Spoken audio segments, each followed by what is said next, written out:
The United States has decided to lift the ban on offensive weapons sales to Saudi Arabia.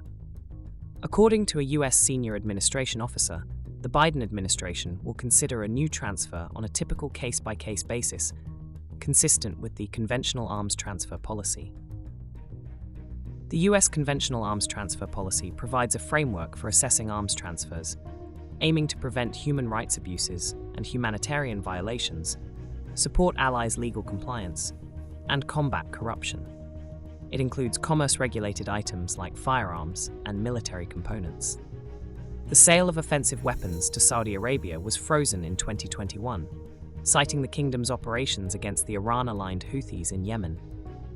The use of offensive weapons was causing heavy civilian casualties. After the 3-year policy comes to an end, the U.S. administration will be briefed this week, and sales of weapons can resume as early as next week. Under U.S. law, major weapons deals require congressional review and have previously been blocked because of bipartisan concerns about supplying offensive weapons to Saudi Arabia due to its human rights record and impact on Yemen. War is the biggest business for the United States. Half of the world's 20 biggest arms makers are US-based.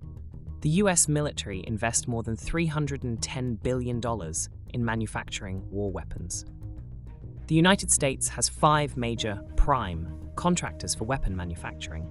Lockheed Martin, Northrop Grumman, RTX, Boeing, and General Dynamics have consistently topped the defense news rankings of the world's largest arms manufacturers. US-based manufacturer Lockheed Martin earned 96% of its revenue from military contracts. Northrop Grumman relies on the US government for 82% of its revenue. Over the last 9 years, Yemen has been torn apart by war. On one hand, local groups are fighting each other, while a Saudi-led coalition attacks with greater force. Saudi Arabia's involvement in the conflict is complicated.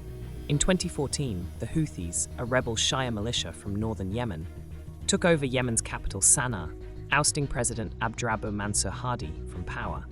Hadi had been an ally of Saudi Arabia and fled there as soon as he could. In response, the Saudis formed a coalition with several other regional actors to return their man Hadi to power. Since then, the country has been engaged in a long and protracted war with the Houthis. It has been a campaign of relentless airstrikes. Over the past 7 years, more than 25,054 air raids have been carried out by both sides. Saudi forces say they have been targeting the enemy, but human rights groups accuse the coalition of bombing dozens of hospitals and schools.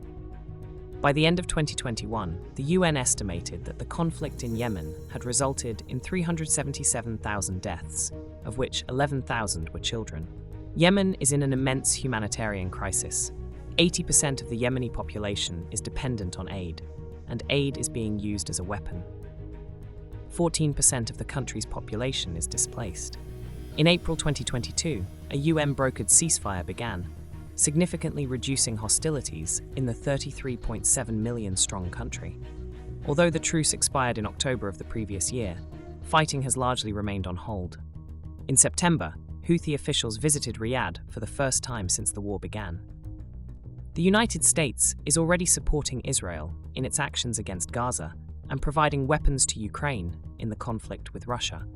Some commentators suggest that this may be one of the reasons why resistance to arms deals with Saudi Arabia has mellowed over the last year. The US is allegedly hoping for a normalization of ties between Saudi Arabia and Israel as a direct result of this decision.